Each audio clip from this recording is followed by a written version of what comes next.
Hello, everyone, and welcome to the Perfectly Frank podcast. If you need more information, please visit the website at IamPerfectlyFrank.com to learn more about our coaching programs, our intuitive work, our muscle care program, which treats pain patterns, and we do massage. Also, to pick up on the individual podcast.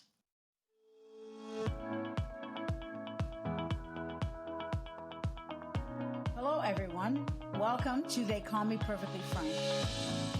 Please visit my website, IamPerfectlyFrank.com. In case you want a coaching session, please book one on the site. And by the way, if you're interested in purchasing my book, The Man He's Stupid and the Girl She's So Bitch, please either go to my website, IamPerfectlyFrank.com, or feel free to order it on Amazon, either on Kindle or in paperback. Hi, everyone, and welcome to the I Am Perfectly Frank podcast. Excited to have you join me today for episode 14. Our topic today is going to be about communication, language, talking about things that can be sometimes difficult. Those topics could be sex. They could be the way you clean the house. They could be buying a gift. They could be simply talking about your feelings and having to have a safe place to do it. Whatever the topic is, we need to find the courage to communicate that with the person that we feel safe with. Hopefully your mate, your partner, your husband, your wife, whatever that is.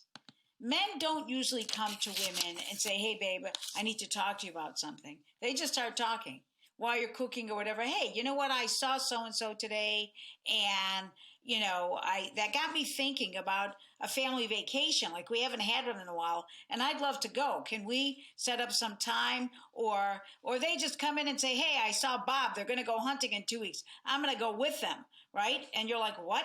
Like, can I be involved in that in any way? Because in 2 weeks from now, the kids have this recital or blah, blah, blah. Or 2 weeks from now, I have to take the dogs or the animals or whatever it is. So men just come in and they just start telling us. We're wherever, relaxing in the bedroom, sitting on the couch watching television. And it's so brief for them. We need more time as women to communicate. And men don't operate like us. They come in comfortably and start talking while we're in the middle of cooking, yelling at the kids, doing homework, whatever. We're like, babe, I can't talk right now. You got to give me a minute. Let me finish this. Usually our tone is, hey, wait, what? I'm with the kids right now. Can I talk to you in a minute? Men they also would like us to just get to the point and not dance around. My mother would say to me, Francis, the mistity in the man, he think the giddle, she's mistity, meaning men think women are mysterious. When the giddle, she tell him exactly what she wants. Not, honey, I was thinking I go on vacation. I want to go with the family. This is what I want to go. No, this is not mistity to man. He get to the point already. The man he likes, honey, I'd like to go on vacation on this date to this location. Can you make that happen? Men don't like all of the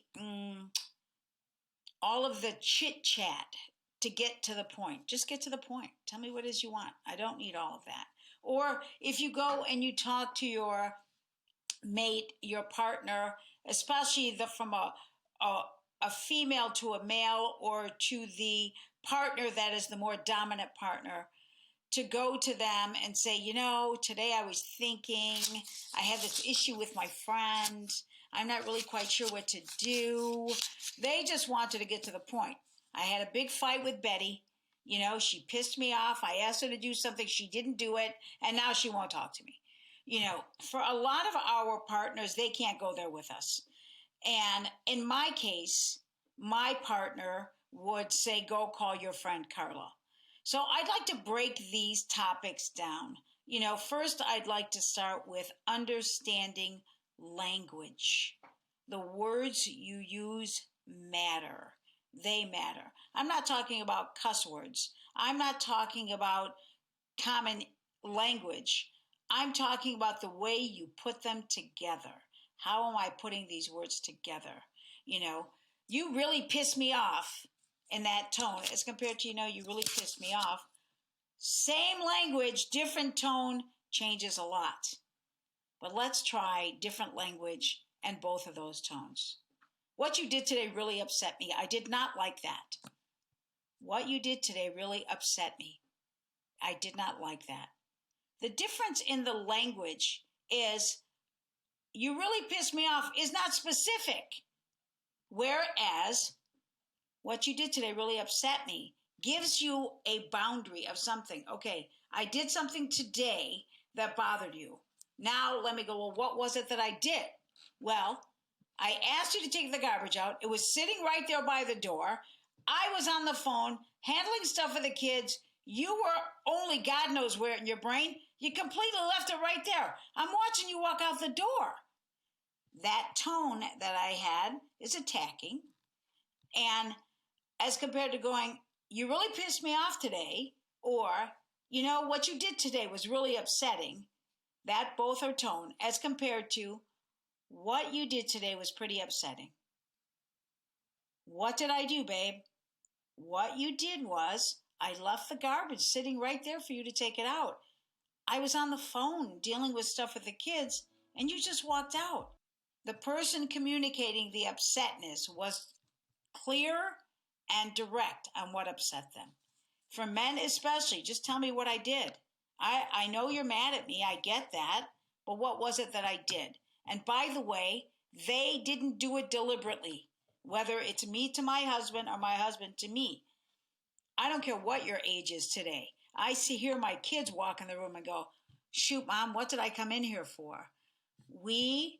If we don't do something right away, all of us, we forget because something else came up. The phone rang.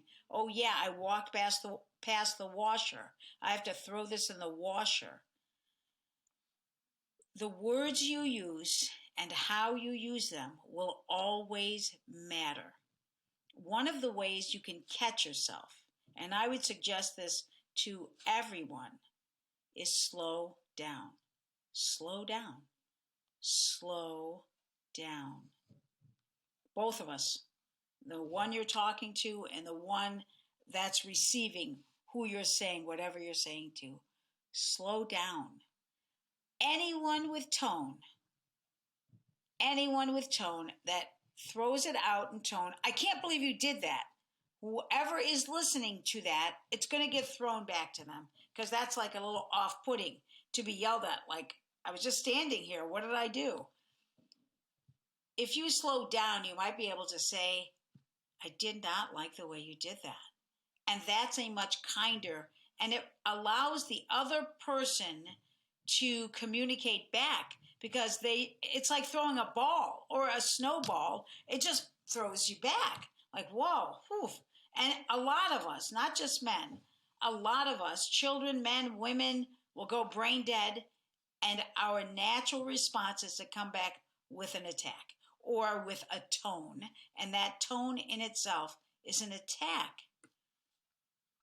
So when we slow down, we can catch our behavior, and our behavior can show up in our attitude with our words.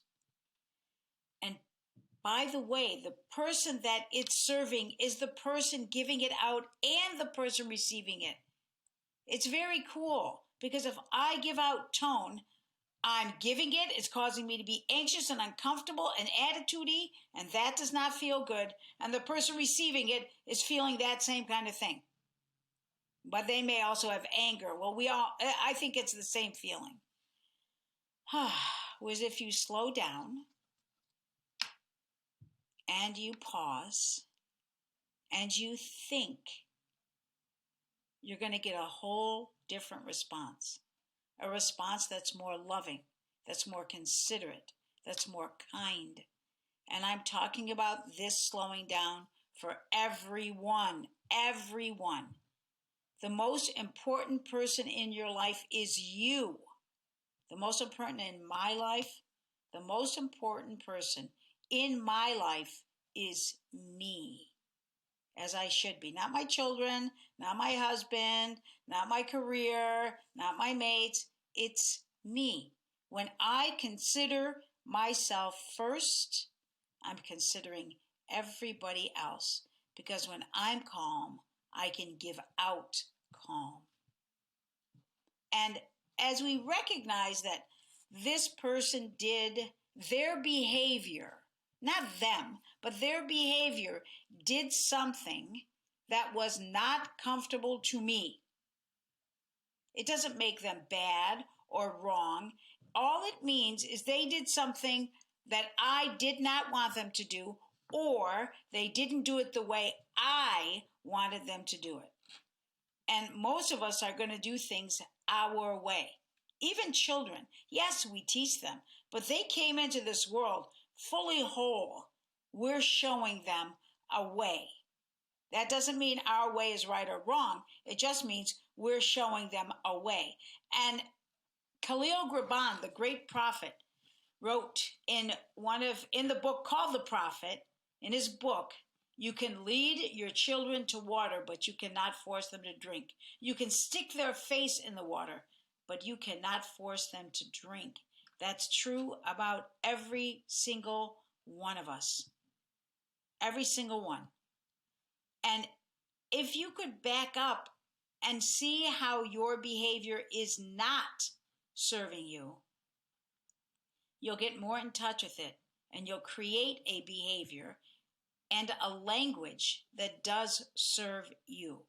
And I promise you, when you honor yourself, you're honoring source energy. You're honoring that energy people call God, the universe, source energy, that power greater than myself, energy by itself. Whatever you want to call it is irrelevant. What is relevant is you honor it as it lives inside of you, as you, as you. You get that? As me. How cool is that? By what you present. If you need to get mad, but don't act on it. If all of those deadly sins come into your life, don't act on them. Get out of your way first. Have a conversation with someone that's comfortable first so that you don't come back. So I'm going to tell you about my husband and myself. My husband is very linear, very engineer. I am very dynamic and bold and come at you like a Mack truck. And I would try to have a conversation with my husband, and he would go brain dead because I'd be like, I asked you to do that. What happened, John? What actually happened? And he'd go brain dead. And I would continue to talk, and it was like talking to the wall. And I did not like that. Did not like it one bit. Because I wanted something back from him. I wanted him to engage me. But he went brain dead. So I realized at some point that that was not working for me. So I would get mad at him, and I would leave the scene. I just like fuming. I'd leave the scene. And at first he was uncomfortable with that, but he started to engage because he'd come after me, and I would look at him and I'd say, just get out of here. Just get out. Get out of here. Act like you don't know me. I don't know you. Get out. At first it took me a whole 24 hours, maybe more, before I could calm myself down and go on to his office and say, John, yesterday when I got upset with you because I've been telling you for the past year and a half to put the toilet seat down. It's dark at night. We share a bathroom. I walk in the bathroom to go to the bathroom, and the toilet seat is up, and I fall in. Now, the role I play in it is I could put the toilet seat down, but my memory is used to having the toilet seat down. John looks at me and goes, babe, I am so sorry. I just forgot. I forget to do that. I just forget to do that. I forget. And I'm like, please, what can I do to help you not forget? And I will also do something, John, because the responsibility isn't all on you. I could also put the toilet seat down. And like you're familiar with leaving it up, I'm familiar with it being down. So both of us could take an action. Both of us can start with memory, okay, remembering, oh my gosh, I better check, and him remembering to go, oh, I better put this down. It could also be other things that we do for ourselves, not me telling him or him telling me. It could be me, putting up a note, or it could be me starting to use my hands. It could be me just remembering. There could be a bunch of different things one can do to remind themselves. But the best part was when I went to talk to John, like I'm talking to you right now, he engaged. It felt so good. It felt like I mattered to him because he was engaging.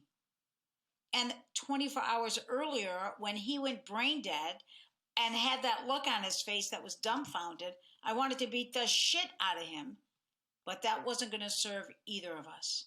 And by the way, today, I'm not going to be upset for more than 10 minutes. I'm gonna choose to call someone to calm me down, to pull me out of my thought pattern, to get me out, because damn it, I deserve to be happy all the time. But I'm willing to take 10 minutes, if I have to have a feeling, to allow myself to have that feeling. Then I'm gonna do whatever it's gonna take to get out of that crappy, overwhelming, I wanna kill somebody feeling. Or that feeling that is, oh my gosh, I'm worthless, I've screwed up, I really did bad, or that feeling, or whatever other feeling that takes me out of the beauty of who I am. I will give myself 10 minutes and get out. So when you talk to your mate, come from the place that makes you feel good about you. Think about the words you're using. If the words you're using are going to attack them, you're attacking yourself as well. If the words you're using are simply an expression of exactly how you feel, use those words. They don't remember from 1 second to the next. And by the way, neither do we. I can't believe you just did that. What are you talking about? I just walked past the chair. Well, you walked past the chair and you knocked down the garbage bag I had sitting on there. And if you turn around and look, you're going to see all the garbage has fallen down. He wasn't paying attention. Or maybe it was you that did it. You weren't paying attention. You see, the way you speak to someone, anyone, and the words you use and how you put those words together are going to make a difference in what you get back. And here's what you get back always when you consider that. You always get back a loving response, a caring response, an engaging response that matters to you. And then you don't hold on to the last time they did something that upset you. It is common, so common, to be upset with somebody from 15 years ago, and it's still affecting you today because they did something that triggered that first feeling. And by you getting calm, either of you, and coming to that person with clarity, clarity is something we're going to talk a lot about in all of our episodes, and needing each other is something else we're going to also talk about in pretty much every episode. Those things are very, very important to the human being, to the human. You see, all of us are awakening to the spirit, to this sense of knowing, to this energy that is unfamiliar to most of us. In science, we might call it a different dimension, or in science, we might call it spirit or energy. In the world of those that are enlightened or connected, you might call it source energy or God or your angels or your guides. Some people can hear them loud and clear, like in your head, or a voice outside of your head. Others cannot. They just get it in a feeling. And you can't get close to that space if you're not calm. And peace is going to arise in all the craziness. Peace, When you try to get yourself in peace and you get all this Zen music and you set the tone, that's peace. But true peace arises in the chaos. How can I let myself be peaceful in spite of everything that's going on? This is true peace. This is where the great Buddhas and Christ and all of these great masters are able to get to. This is what we are trying to achieve. Try it with yourself first, then in your relationships, all of them, even your relationship to the couch, all of them. In this space, you will understand that communication, whether it be my body language, you saw it, I was here, now I'm here, sitting up.